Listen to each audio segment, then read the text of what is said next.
ভগবান কার? ভগবান কেবলমাত্র ভক্তের। ভগবান থাকে কোথায়?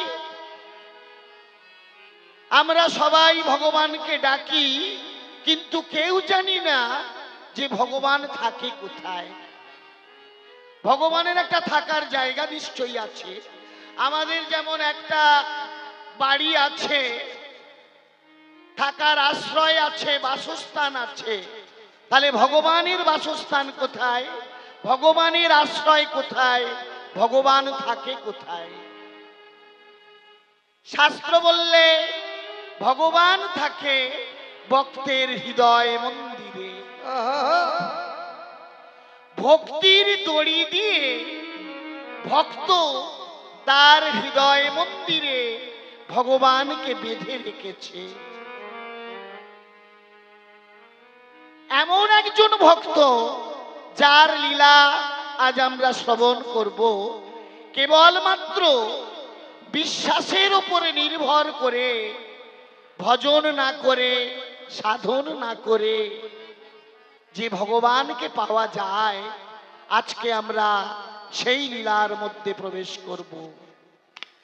যুগে যুগে তুমি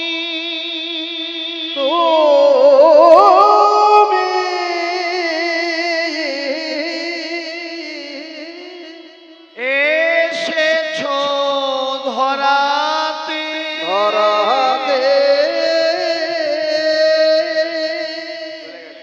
ভক্তের রাখিতে মা।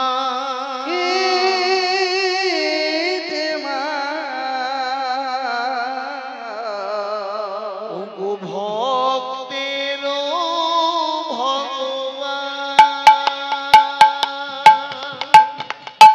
যুগে যুগে তুমি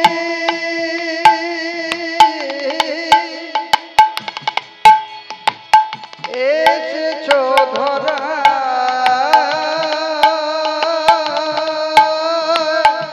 ভক্তের রাখিতে মা, ভক্তের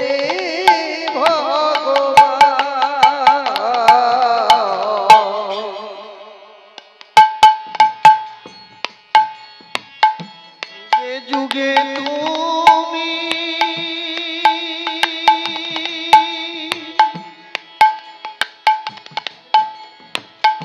এসেছো ধরাতে,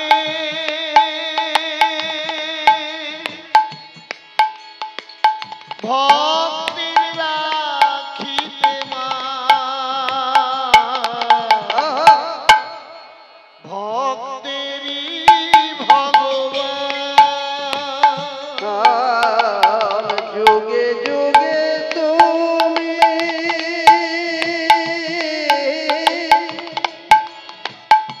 এসেছো ধরাতে, ভক্তের রাখিতে মা, ভক্তের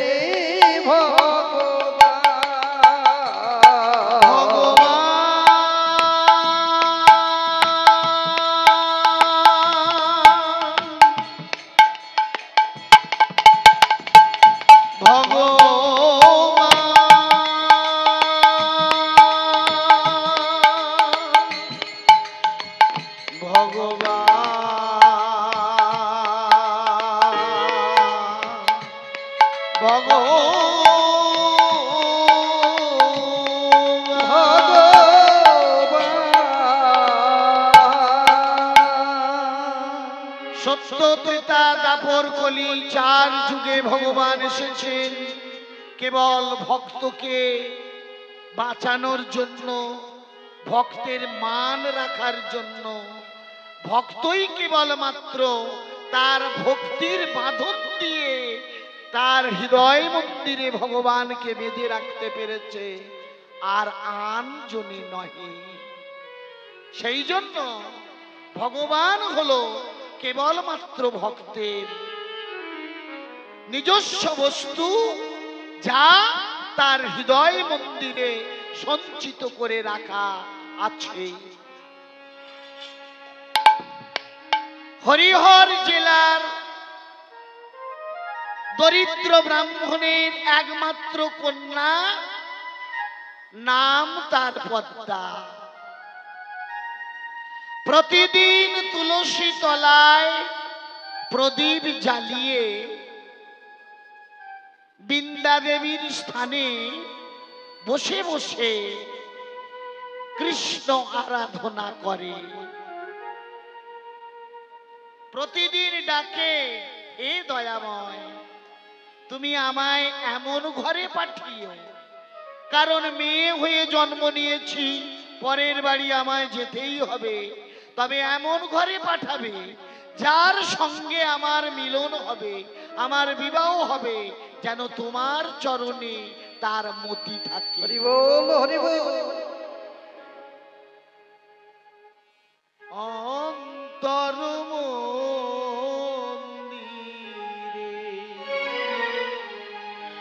জাগো জাগো জাগো মাধব কৃষ্ণ গোপাল, তুমি জাগো মাধব কৃষ্ণ গোপাল। তুমি অন্তর মন্দিরে জাগো জাগো মাধব কৃষ্ণ গোপাল, তুমি জাগো মাধব কৃষ্ণ গোপাল। অন্তর মন্দিরে জাগো জাগো মাধব কৃষ্ণ গোপাল, জাগো মাধব কৃষ্ণ গোপাল। আরে অন্তর মন্দিরে জাগো জাগো মাধব কৃষ্ণ গোপাল, জাগো মাধব কৃষ্ণ গোপাল। আজ নব অরুণ সম জাগো হৃদয়ে মম, নব অরুণ অরুণ সম জাগো হৃদয়ে মম, জাগো জাগো নন্দ তুলা, নবয়রণ সম জাগো হৃদয়ে মম, এসো এসো গিরিধারী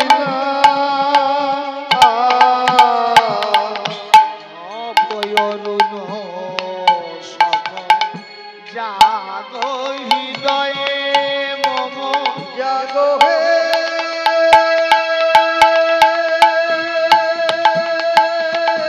তাই গৌর হরি বল হরি বল। তুমি জাগো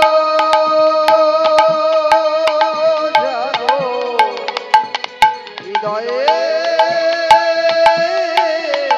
জাগো নবয়রুণ সম জাগো হৃদয়ে মম, জাগো জাগো গিরিধারিয়া, মাধব কৃষ্ণ গোপাল।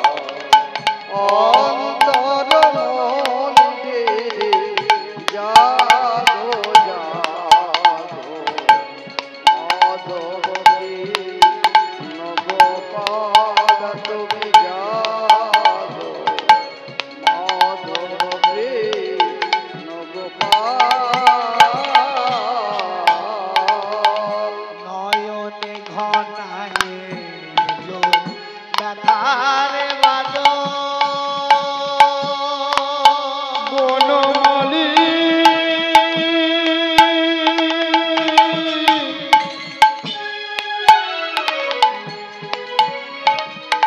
বনমালী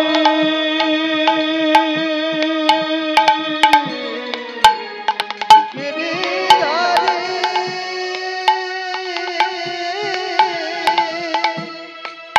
বনমালী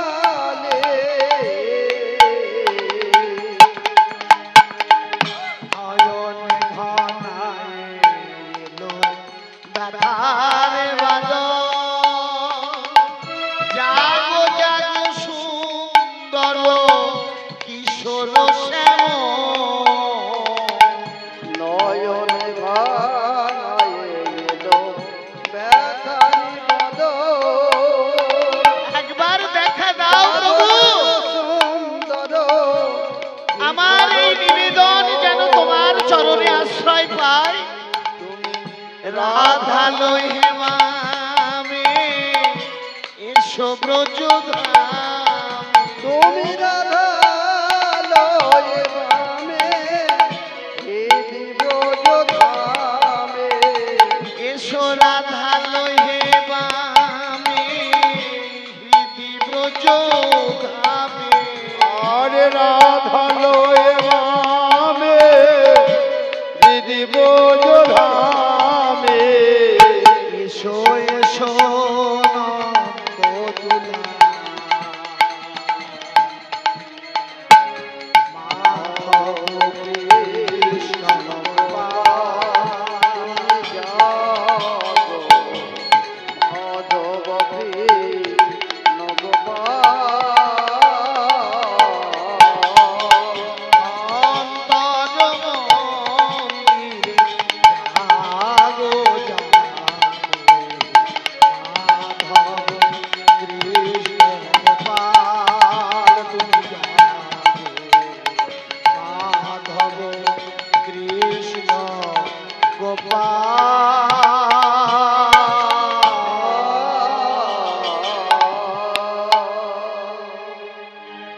নাহং তৃষ্টামি মুনিনাং মনে যোগিনাং যোগে নাচ যত্র গায়ন্তি মদ্ভক্তশ্চ তত্র তৃষ্ঠতি নারদ।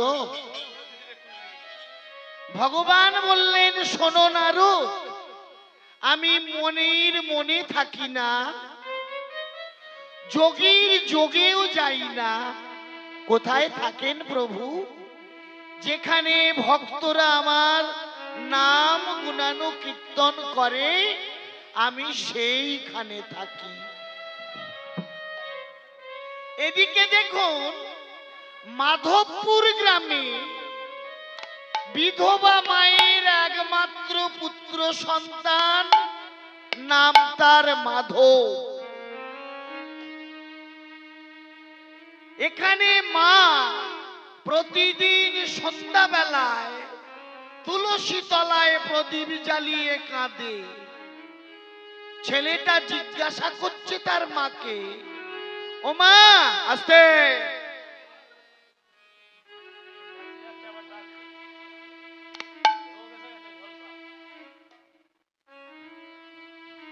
প্রতিদিন সন্ধ্যাবেলায় প্রদীপ জ্বালিয়ে তুমি কার কাছে কাঁদো? মা বললেন, কার কাছে কাঁদি জানিস? যে আমাদের সবচেয়ে আপনজন, আমি তার কাছে কাঁদি। তাহলে আপনজনকে আমরা বলবো, সংসারে আমরা যাদের নিয়ে বসবাস করি, আমার স্ত্রী, আমার পুত্র, আমার পরিবার, আমার কন্যা, ভাই বোন ইত্যাদি ইত্যাদি আত্মীয় পরিজন, এরা আমাদের সবচেয়ে আপন। কেন? এরা আমাদের খুব ভালোবাসে, এরাই প্রকৃত আপন। যদি এরা আপনাকে প্রকৃত ভালোবাসতো, যদি এরা আপনার প্রকৃত আপনজন হতো তাহলে রামপ্রসাদ মায়ের কাছে দাঁড়িয়ে এই গানটা করতো না। আপনারা শুনেছেন গানটা, পৃথিবীর কেহ ভালো তো আসে না, এ পৃথিবী ভালো বাসিতে জানি না। পৃথিবীর কেউ ভালো তো বাসে না, এ পৃথিবী ভালো বাসিতে জানে না। এই সংসার যদি আপনাকে ভালোবাসতো তাহলে রামপ্রসাদের এই গানটা ভুল। রামপ্রসাদ যে গাইছে, গতকাল স্বপন বাবুর বাড়িতে বেজেছে এই ক্যাসেটটা, তাহলে গানটা কি ভুল? তাহলে বাজানো হলো কেন মাইকে? পৃথিবীর কেউ ভালো তো বাসে, এ পৃথিবী ভালো বাসিতে জানে না। পৃথিবীর কেউ ভালো তো বাসে না, এ পৃথিবী ভালো বাসিতে জানে না। যেথায় আছে শুধু ভালোবাসাবাসি, যেথা সে শুধু ভালোবাসাবাসি, সেথা যেতে প্রাণ চায় মা, সকলি ভুলাই তার মা। আমার সাধনা মিটিল, আশা না পুরিল, সকলে পোড়ায় যায় মা। আমার সাধনা মিটিল, আশা না পুরিল, সকলে পোড়ায় যায় মা। কৃষ্ণ নাম অমৃত গৌর ভক্ত মন্ডলী, গৌর ভক্তিমতী মায়েরা, এই পৃথিবী প্রয়োজনে ভালোবাসে, প্রয়োজন ফুরিয়ে গেলে পৃথিবী আপনাকে ভালোবাসবে না। এটাই পৃথিবীর নিয়ম। এটার নাম হলো মর্ত ধাম। মর্ত, মরবি যদি আয়, যে এসেছে সেই মরেছে। মাইকেল মধুসূদন দত্ত বললেন, জন্মিলে মরিতে হবে, অমরকে কোথা কবে, চিরস্থির হবে নীর, হায় রে জীবন, হায় রে জীবন নদে। এই জীবনের দুটো পালা। পালাটা কি? আসার পালা আর যাওয়ার পালা। এই পৃথিবী প্রান্তশালা, প্রান্তশালা, এটা হলো প্রান্তশালা। আমরা এসেছি কিছুদিনের জন্য বেড়াতে, কেবল আসা যাওয়া, কেবল আসা যাওয়া। এ পৃথিবী প্রান্তশালা, জীবন আসা যাওয়া। এই পৃথিবী প্রান্তশালা, কেবল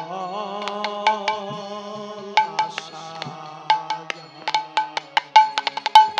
এই পৃথিবী পান্তশালা, কেবল আসা যাওয়া। কেউ সব কিছু পায়,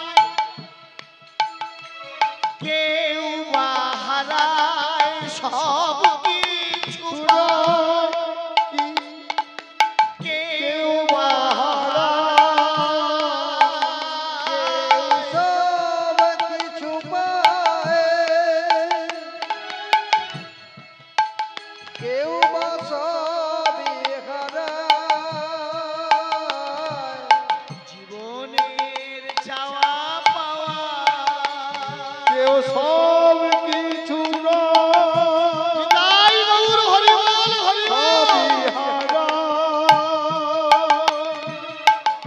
জীবনে চাওয়া পাওয়া কৃষ্ণ অনুরাগী নাম জীবনে নাম অমৃত পিপাসু গৌর ভক্ত মন্ডলী গৌর ভক্তিমতী মায়েরা।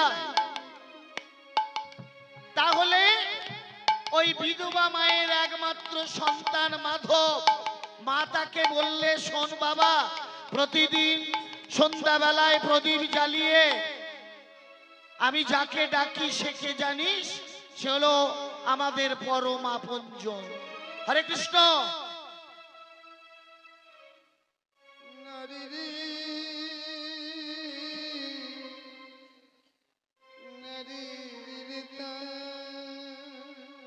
সে হলো আমাদের পরম আপনজন। ত্রিলোক জীবন কৃষ্ণ কৃষ্ণ সেই তো আপন। সেই তো আপন। যদি শান্তি পেতে চাও ধর রে তার চরণ। ধর রে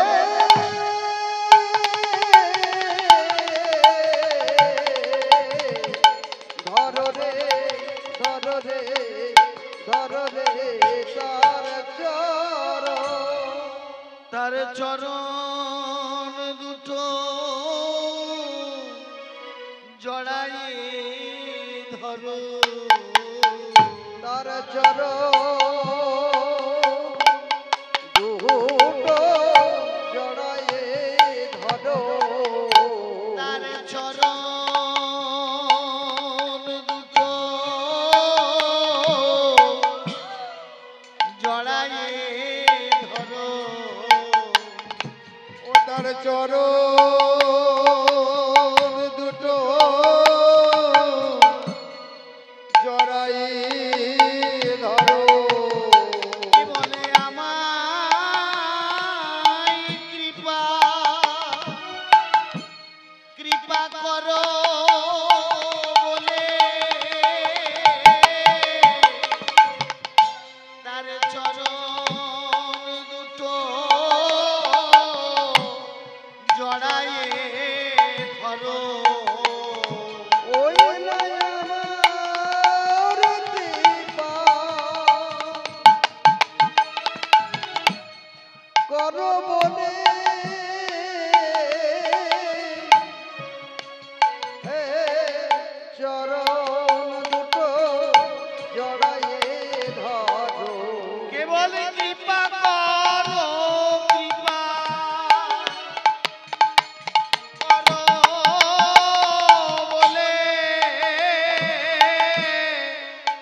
তার চরণ দুটো জড়ায়ে ধরো। ওই না কৃপা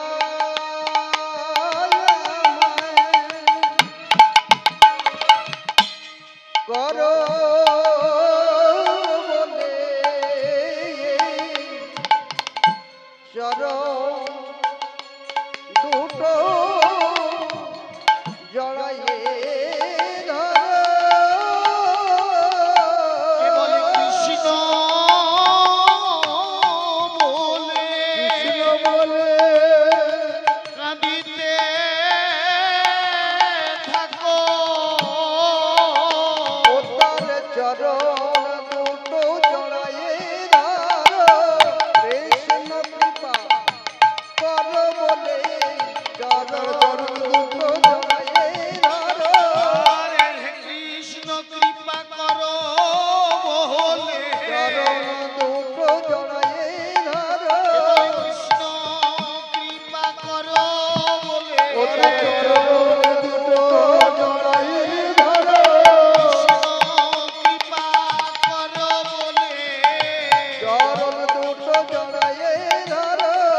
বলে চরণ দুটো ওই না জড়াই ধরো।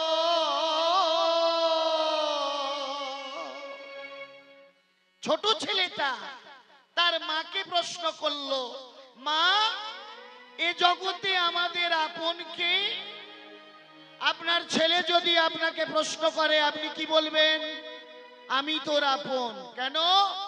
10 মাস 10 দিন গর্ভে ধারণ করেছি, তাই আমি আপন। কিন্তু ওই ছোট ছেলেটার মা কিন্তু সে কথা বলল না। সে বলল, ত্রিলোক জীবন কৃষ্ণ সেই তো আপন, যদি শান্তি পেতে চাও ধররে তার চরণ। ভগবান কৃষ্ণ হলেন আমাদের সবার আপনজন। এইভাবে প্রতিদিন মা আর ছেলে দিন যায়, দেখতে দেখতে ছেলেটা আজ বড় হয়েছে। 18 বছর বয়স হয়েছে ছেলেটার। কিন্তু দুর্ভাগ্য দেখুন, কৃষ্ণ ভগবান বললেন, যে করে আমার আশ আমি তার করি সর্বনাশ। সর্বনাশ মানে কি? সর্বনাশ মানে কি হবে? আমাদের যা কিছু ভালো সেগুলো হরণ করেন না। যা কিছু অশুভ, যা কিছু আমাদের শরীরের অপ্রয়োজনীয় জিনিস, যেগুলো আধ্যাত্মিক জগৎ থেকে মানব দেহকে সরিয়ে নিয়ে যায়, যে জিনিসগুলো কৃষ্ণ ভজনের অন্তরায়, যে জিনিসগুলো ভগবত কৃপা লাভ করতে দেয় না, ভগবান বললেন মানব দেহ থেকে আমি সেইগুলো হরণ করি।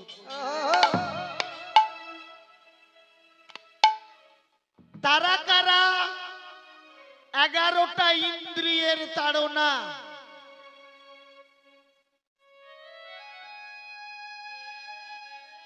হস্তপদ পাক পায়ু উপস্থ, 5টা কর্মেন্দ্রিয়, চক্ষু কর্ণ নাসিকা জিহ্বা ত্বক, 5টা জ্ঞানেন্দ্রিয়।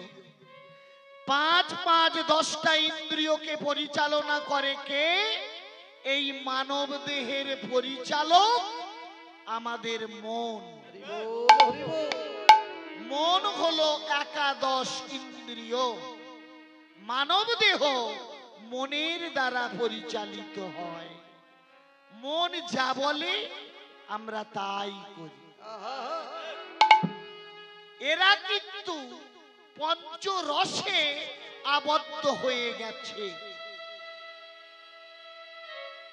মানব দেহের 11টা ইন্দ্রিয় 5টা রসে আবদ্ধ হয়ে বিপদগামী হয়েছে। এই 5টা রস কি?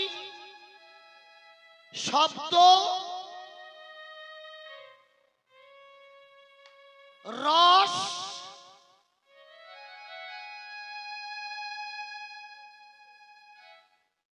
তারপরে হলো জিহ্বাগ্রের রসনা। পঞ্চরসের দ্বারা রূপ, রস, গন্ধ, স্পর্শ, শব্দ, এই 5টা রসে আমাদের 11 ইন্দ্রিয় বশীভূত। রূপের দ্বারা বশীভূত কারা? দেখুন, পতঙ্গ আগুন জ্বললে আগুনের লেলিহান শিখা, আগুনের সুন্দর রূপ দেখে পতঙ্গ উড়ে আসে আগুনের দিকে। সে কিন্তু একবারও বুঝতে পারে না যে আগুনের কাছে গেলে আমি পুড়ে ছাই হয়ে যাব।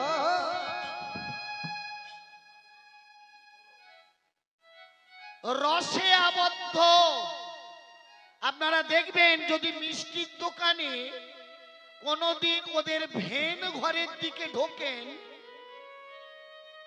দেখবেন রসের কড়ায় অনেক মাছি পড়ে আছে। কেন? তারা জানি রস খেতে গেলে আমাদের ডানা আমাদের হাত পা রসে আঠার মতো জড়িয়ে যাবে, আমরা মারা যাব। কিন্তু তবুও রস খাওয়ার লোভে মাছি ছুটে যায়। গন্ধে আকৃষ্ট হওয়া।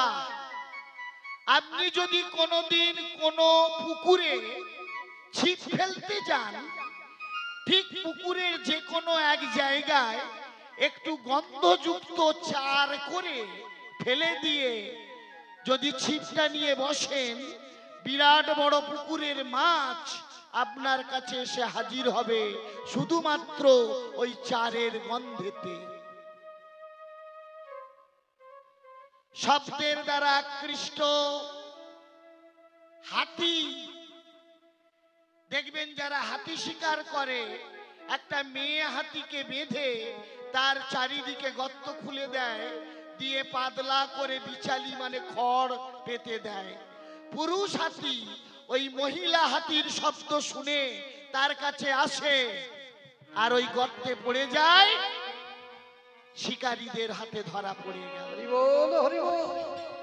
তাহলে এই মানব জাতি রূপ রস গন্ধ স্পর্শ শব্দ এর দ্বারা বশীভূত। এ থেকে যদি নিষ্কৃতি পেতে হয়, এ থেকে যদি উদ্ধারের উপায় জানার প্রশ্ন থাকে, তাহলে আমি বলবো দুর্লভ মানব জনমের একমাত্র সাধন ভজন কীর্তন। সময় আছে, হেলাতে জীবন হারায় না হরি হরি বলো বদন। হেলাতে জীবন যাপিও নয়া, হরি হরি বলো বদনে। হেলাতে জীবন যাপিও নয়া, হরি হরি বলো বদন। হেলাতে জীবন যাপিও নাম, হরি হরি বলো বদনে। হরিব হরিব শয়নে স্বপনে জাগরণে। হরি শয়নে স্বপনে জাগরণে। বলো হরিব হরিব শয়নে স্বপনে জাগরণে। আরে হরি বল, শয়নে স্বপনে জাগরণে। হেলাতে রতন হারায় নাম, হরি হরি বলো বদনে। হেলাতে জীবন যাপিও নাম, হরি হরি বলো বদনে। কৃষ্ণ নাম অমৃত পিপাসু গৌর ভক্ত মন্ডলী, এই ছোট ছেলেটা কি হলো জানেন? একদিন বড় হলো, তার মা দুরারোগ্য ব্যাধিতে আক্রান্ত হলো, বাঁচার উপায় রইল না। কিন্তু ছেলেটার কাছে তার আপনজন কেবলমাত্র তার মা। মা ছাড়া ছেলেটা আর এ জগতে আপন বলতে কেউ নেই। ছোটবেলায় বাবা মরে যাওয়ার পর এই মা তাকে লোকের বাড়ি কাজ করে কোনো প্রকারে দুবেলা দুমুঠো অন্ন তুলে দিয়েছে। তাই মায়ের এই দুরারোগ্য ব্যাধি এবং চলে যাওয়া ছেলে কিছুতেই মেনে নিতে পারছে না। ছুটতে ছুটতে চলেছে পাড়ার মন্দিরে, রাধা মাধব বিগ্রহের চরণে পড়ে বললে, প্রভু যদি আপন বলতে হয় তাহলে আমার মা একমাত্র আপন। তুমি আমার আয়ু নিয়ে আমার মাকে বাঁচিয়ে দাও প্রভু, আমার আয়ু নিয়ে আমার মাকে বাঁচিয়ে দাও।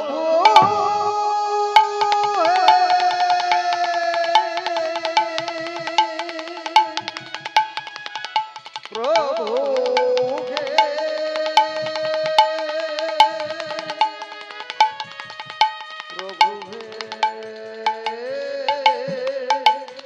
প্রভু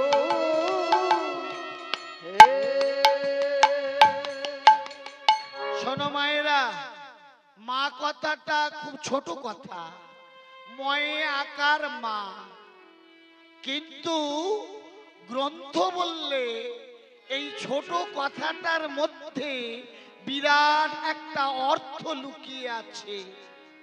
কি লুকিয়ে আছে? এই ছোট কথাটার মধ্যে লুকিয়ে আছে স্নেহ, এই ছোট কথাটার মধ্যে লুকিয়ে আছে ভালোবাসা, এবং ছোট কথাটার মধ্যে লুকিয়ে আছে মমতা। স্নেহ, ভালোবাসা, মমতার জীবন্ত স্বরূপ হলো মা। তাই শাস্ত্র বললে ভাজা বলো ভুজি বলো এরা কেউ ভাতের মতো নয়, আর মাসি বলো পিসি বলো এরা কেউ মায়ের মতো নয়। মায়ের হাড় যদি শ্মশানে যায় পোতা, তবু বলে আমার বাছা রইল কোথায়। মায়ের হাড় যদি শ্মশানে থাকে পোতা, তবু বলবে মায়া মা বাছা রইল কোথায়। আমার মায়ের হাড় যদি শ্মশানে যায় পোতা, তবু বলে আমার বাছা রইল কোথায়। আরে মায়ের হাড় যদি যায় শ্মশানে পোতা, তবু হাড় বলে আমার বাছা রইল কোথায়। জনম দিলে কেবল হয় না মাতা, যে জানে সন্তানের ব্যথা। দিলে হয় না মাতা, যদি না বুঝে সন্তানের ব্যথা। ও মায়েরা, তাহলে মা কথাটা কি বললে? মা কথাটা ছোট হলেও এর মধ্যে বিরাট অর্থ লুকিয়ে রয়েছে। তাই মাধবের মা দুরারোগ্য ব্যাধিতে পতিত হয়েছে, কেবল ডাকছে মাধব কাছে আয় বাবা, আমি মনে হয় আর বাঁচবো না। ও মা, মন্দির থেকে চরণামৃত এনে তোমায় খাইয়ে দিয়েছি, তোমার গোটা গায়ে মাখিয়ে দিয়েছি, তুমি নিশ্চয়ই বাঁচবে। তুমি না বাঁচলে কে আমায় মাধব বলে ডাকবে? কিন্তু আমি একটু আগেই বললাম, জন্ম যার আছে তার মৃত্যু অবসম্ভাবী। এই পৃথিবীতে কোনো একটা বাড়ি খুঁজে দেখুন যে বাড়িতে মৃত্যুর শোক প্রবেশ করতে পারেনি। একদিন একজন ভক্ত তার একমাত্র সন্তানকে হারিয়ে মৃত সন্তানটাকে কোলে করে নিয়ে ভগবান বুদ্ধের কাছে গিয়ে উপস্থিত। বলো, তুমি তো 10 অবতারের এক অপরাধ, তুমি তো এক অপরাধ, বলো বুদ্ধদেব, অকালে আমার সন্তান মারা গেল কেন? আমি আমার মৃত সন্তানকে তোমার চরণ তলে ফেলে দিয়েছি। যদি তুমি ভগবান হও তাহলে আমার এই মৃত সন্তানকে তোমাকে অবশ্যই বাঁচিয়ে দিতে হবে। বুদ্ধদেব বললেন, মা আমি তোমার সন্তানকে বাঁচিয়ে দিতে পারি। পারো? বললে, হ্যাঁ নিশ্চয়ই পারি। আমি তোমার মৃত সন্তানকে বাঁচিয়ে দিতে পারি, কিন্তু তোমায় তো একটা কাজ করতে হবে মা। বললে, কি কাজ? সন্তানকে জীবিত করার জন্য তুমি আমায় যা করতে বলবে আমি তাই করব। বলো কি কাজ? বললে, শোনো, তুমি চারিদিকে চলে যাও, যে বাড়িতে কোনোদিন কেউ মরেনি, যে বাড়িতে মৃত্যুর ছায়া প্রবেশ করতে পারেনি, যে বাড়ির মানুষ কোনোদিন মৃত্যুর শোকে শোকাহত নয়, সেই বাড়ি থেকে তুমি এক মুঠো সরষে চেয়ে নিয়ে এসো। যদি তুমি আনতে পারো তাহলে তোমার মৃত সন্তানকে আমি জীবিত করে দেব দেব দেব। ছুটতে ছুটতে চললেন পাগলিনী মা। প্রত্যেকটা বাড়িতে গিয়ে বললেন, শোনো, তোমরা আমায় একটু সরষে দেবে। এ বাড়ি থেকে সরষে বার করেছে। বলে, দাঁড়াও, তোমার বাড়ি কোনোদিন কেউ মরেছে? বললে, ও মা, এই তো 1 বছরও হয়নি আমার মা মারা গেছে। সরষে নেওয়া হলো না। ছুটতে ছুটতে চললো অন্য বাড়িতে, তোমরা আমাকে একটু সরষে দাও আমার ছেলেকে বাঁচিয়ে তোলার জন্য। সরষে দিতে এসেছে। দাঁড়াও, হ্যাঁ বাবা, তোমার বাড়িতে কোনোদিন কেউ মরেছে? বললে, আর বলুনি মা, এই কিছুদিন আগে অকালে আমার একবারে সদ্য সন্তানটা মারা গেল। প্রতিটা বাড়িতে ঘুরে ঘুরে দেখলেন ওই সন্তান হারা জননী কোন জায়গায় প্রবেশ করেছে কিনা মৃত্যুর ছায়া। পৃথিবীতে এমন কোন বাড়ি পেলেন না যে বাড়িতে মৃত্যুর ছায়া প্রবেশ করেনি।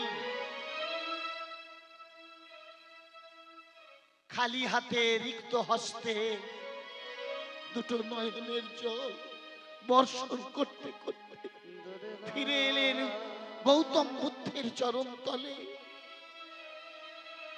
আমায় ক্ষমা করে দাও প্রভু, আমি না জেনে তোমায় অনেক কটু কথা বলেছি, আমি বুঝতে পারিনি এই পৃথিবীতে জন্ম যার আছে মৃত্যু তার হবেই। এই পৃথিবী মৃত্যু ছাড়া হতে পারে না। পৃথিবীতে যদি সত্যি বলে কিছু থাকতে হয় তাহলে সেটাই হলো মৃত্যু।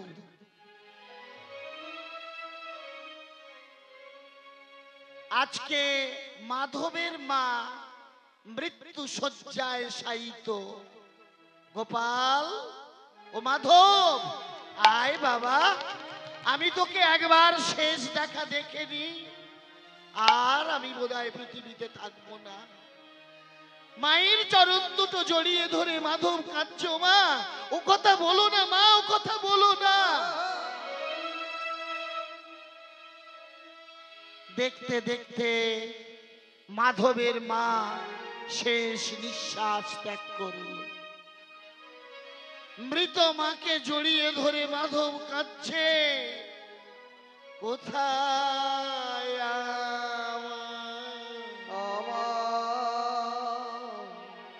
মা জননী,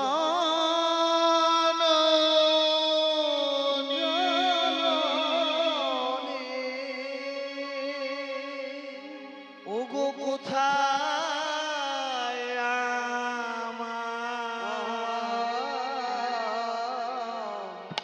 মহামায়া,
জননী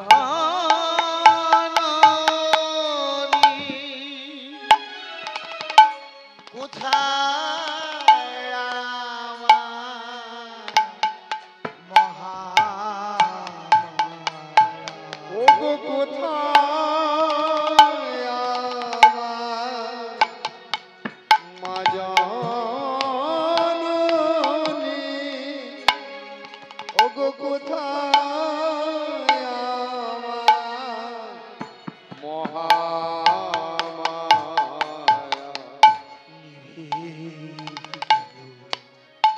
সাজের প্রদীপ ভেঙে গেল মাটির কায়া।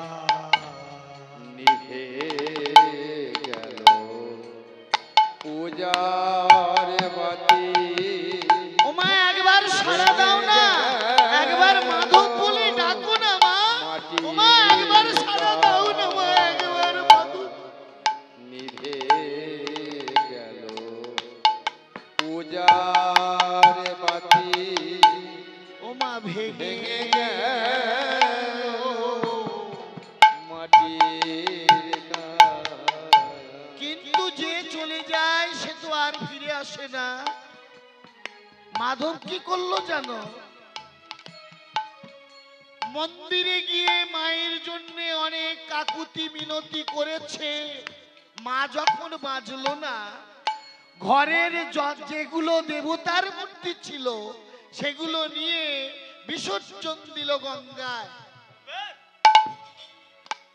বাড়ির তুলসী মঞ্চের তুলসী গাছটা তুলে নিয়ে গিয়ে ফেলে দিল নদীর জলে। আজ থেকে আর আমি তোমায় ডাকবো না ভগবান। অনেক ডেকেছি, অনেক বলেছি আমার মাকে বাঁচিয়ে দেওয়ার কথা, কিন্তু তুমি তো দাওনি। তাই আজ থেকে আমি তোমার মুখ দর্শন করব না। মা চলে যাওয়ার পর এই ছেলেটা হয়ে উঠল এক দুর্ধর্ষ ডাকাত। নাম হলো মাধবপুরের মাধব ডাকাত। ভয়ে কম্পমান 7টা গ্রামের লোক। প্রতিদিন রাত্রি চলে যায়, ডাকাতি করে নিয়ে আসে। এটাই তার প্রতিদিনের কাজ। গ্রামের লোকেরা মনে মনে চিন্তা করলো, দেখো এই একটা ছেলের জন্য গোটা গ্রামের দুর্নাম বদনাম। সবাই বলে মাধবপুরের মাধব ডাকাত। কি কাজ করলে তাহলে মাধবকে আমরা এই কাজ থেকে সরিয়ে আনতে পারবো? তোমরা সবাই মিলে একটু পরামর্শ করো। একদিন ওই পাড়ার সবাই মিলে বসেছে, বসে আলোচনা করছে কি করলে মাধব আর ডাকাতি করবে না।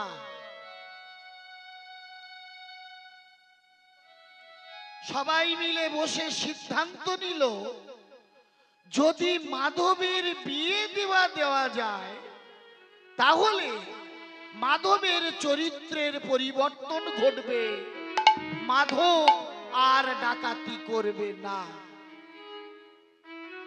কিন্তু এমন দুর্ধর্ষ স্বনামধন্য ডাকাতের হাতে মেয়ে দেবে কে?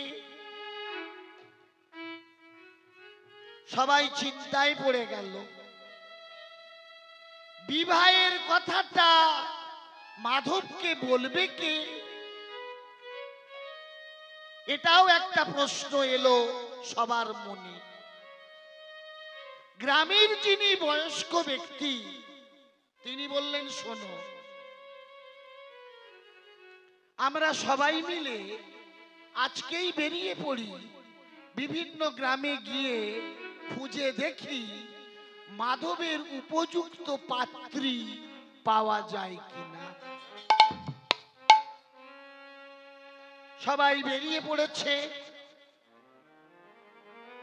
ঘুরতে ঘুরতে ঘুরতে ঘুরতে তারা অবশেষে হরিহরপুর গ্রামে গিয়ে পৌঁছাল। সেই গ্রামে মনোহর চট্টোপাধ্যায়ের একমাত্র কন্যা, নাম তার পদ্মা। অতি দিন দরিদ্র ব্রাহ্মণ, সারাদিনে খাওয়া জোটে না। সবাই গিয়ে বলল, শোনো মনোহর, আমরা মাধবপুর গ্রাম থেকে আসছি, শুনলাম নাকি তোমার বিবাহ যোগ্যা কন্যা আছে। আমাদের হাতে একটা পাত্র আছে, যদি তুমি দয়া করে তোমার মেয়েটাকে এই পাত্রর সঙ্গে বিয়ে দাও, তাহলে আমরা ধন্য হব। মনোহর বললেন, দেখুন ঠাকুর মশাইরা, আপনারা এসেছেন ঠিকই, কিন্তু কন্যার বিয়ে দেওয়ার মতো সামর্থ্য আমার নেই। বিয়ে দিতে গেলে যে পরিমাণ যৌতুক প্রয়োজন হয়, সেই যৌতুক দেওয়ার মতো ক্ষমতা আমার নেই। যদি যৌতুক দিয়ে বিয়ে করতে হয়, তাহলে আমি রাজি।